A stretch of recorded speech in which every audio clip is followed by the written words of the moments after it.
An extended welcome to everyone again. It's such a privilege to be able to hold this space on such a beautiful day and in such a stunning context. And the theme for this small little speech is the fact that this is a mutual goodbye to our year 48s, as I will be graduating with you along with my family. So I am leaving too as a honorary, hopefully, year 48.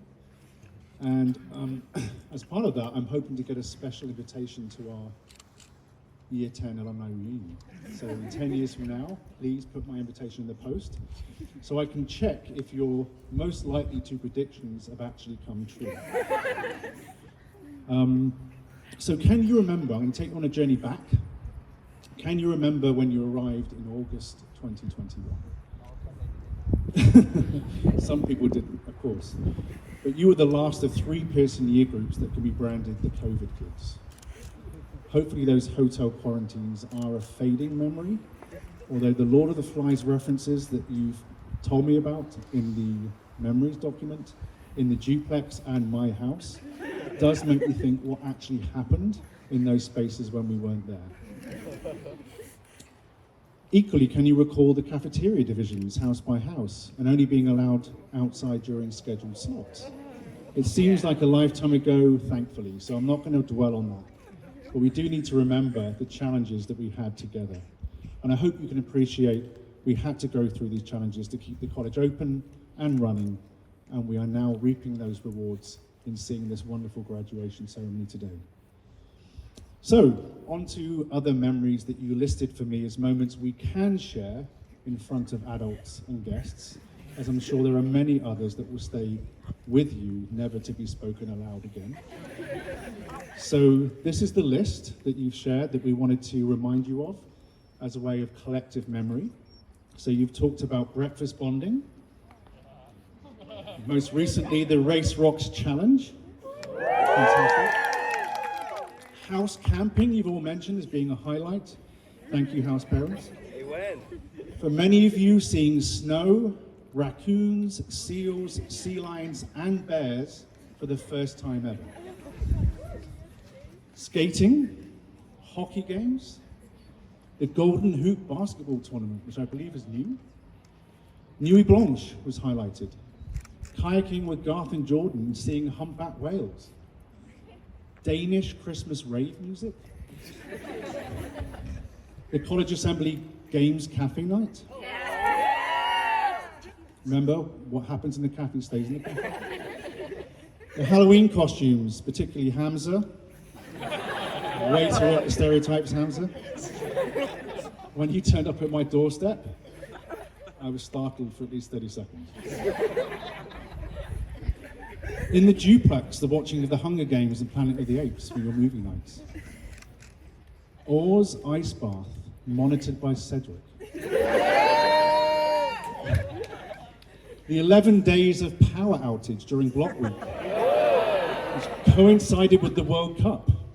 Terrible inequity as one half of the campus was oblivious to the other. My cat and its random outdoor behaviors. Marine science trips. Calling me out for jumping in the queue in the dining hall. Calling Spencer out for his $1 million top.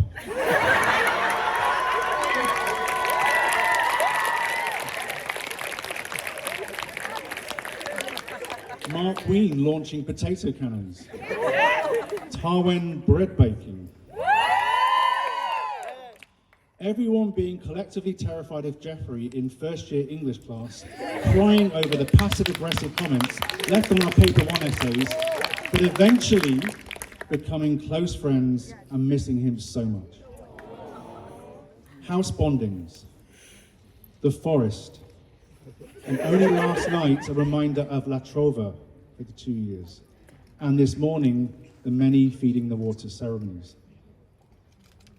So, thinking about this morning's ceremony, I asked Boshi to write my speech for me. And being Boshi, he sent me an email 10 minutes later with an entire speech way better than this. But here is one excerpt that I'll share with you. If there is one ethos to Pearson, one thing at the very heart of this place, it is connection. Connection to the land, connection to each other, and connection to yourself. I ask of you to reflect, to flash upon that inward eye, and let yourself embrace that connection. So assuming that wasn't ChatGPT, that definitely reflects my feelings this morning by the water, and thank you, Boshi, that was well written.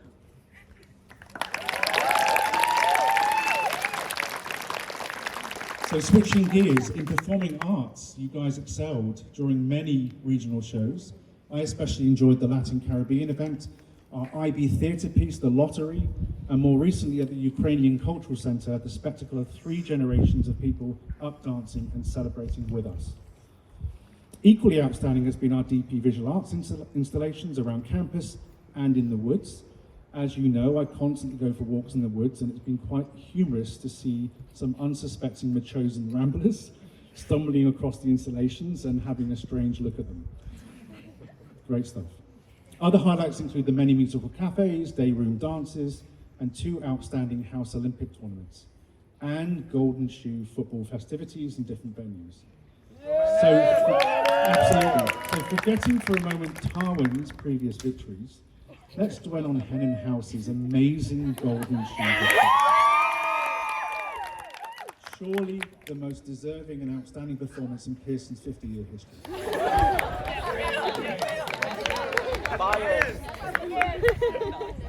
So most recently, we have also enjoyed the incredible Project Week expeditions and events that gave you joy and experiences ahead of your final examinations. So there are many more occasions that I've not mentioned, but want to acknowledge, so we can collectively thank our whole community for the effort, commitment, and resilience that has been the core to the creation of a rewarding experience for all of our Year 48s. Thank you to everyone for supporting our Year 48 team. Let's give up a big round of applause.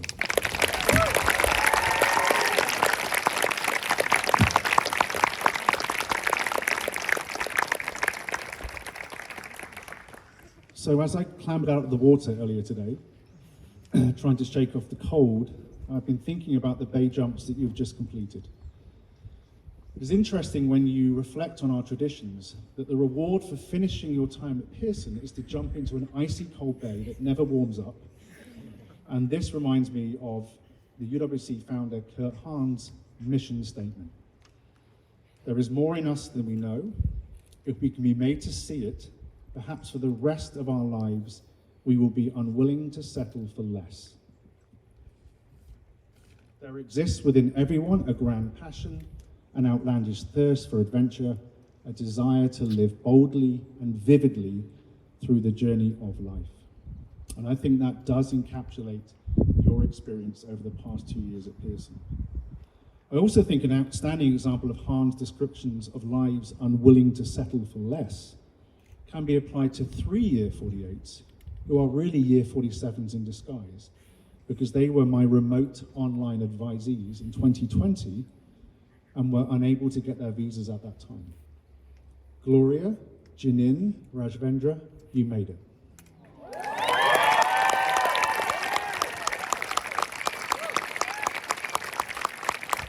So I often reflect on those very challenging online interactions we had when the internet connections were choppy and there was such huge anxiety about losing your places and opportunity at Pearson.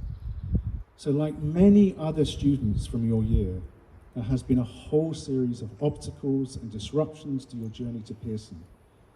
So to be here now, graduating, represents the culmination of many years of work and many supporting hands. So that's amazing for you guys to reflect on, and I'm so proud of you. So recently I met with other school heads to reflect on leadership, and as many of you have been instrumental in our college assembly model, I spent most of my time talking about your student leadership, not mine.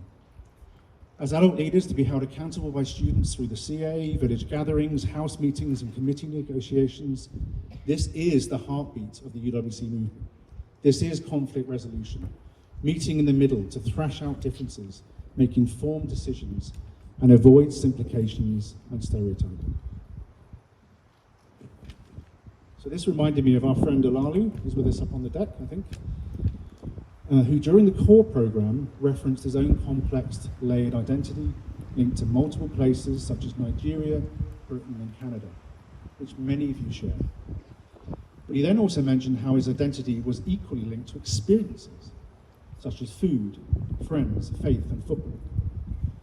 So I've been reminded of this during my many house meetings or top classes, where many of you have also referenced similar complex identities and experiences, not only linked to places and nations, but cultural practices, interests, and wider experiences. So if you remember that core session we had, Alalu also showed us during that session a TED talk from Tayi Selassie, who urged people not to simply ask, where are you from, but instead to ask about where you experience comfort, where you experience connection, challenge, and enrichment. So forevermore, when someone asks you who you are or where you're from, you might include Pearson College in your list of different contexts, a place where your experiences, connections, challenges, and enrichment become a lifelong home that you will always reference. And this is also the critical self-location that I've been learning from Rebecca and the elders who have amplified an indigenous mode of holding space during the COLD program this year. We are always more than our categories, our jobs, and remember year 48, you are definitely not defined by your IB scores.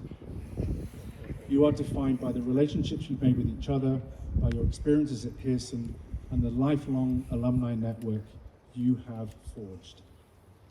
So this is a key learning in the transition year 48 students are making into the lifelong membership of Pearson College alumni. You are the important reminders of Pearson at its best, translating the privilege of a UWC education into meaningful social change.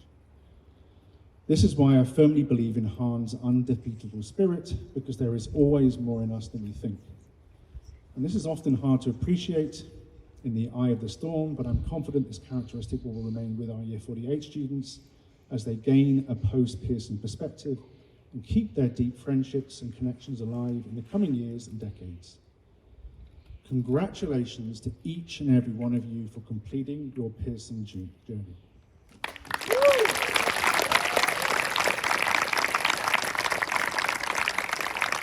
And I just have one more very selfish personal request for you for my own leaving gift. Please let me into the Pearson meme social media group. You can trust me now. Thank you.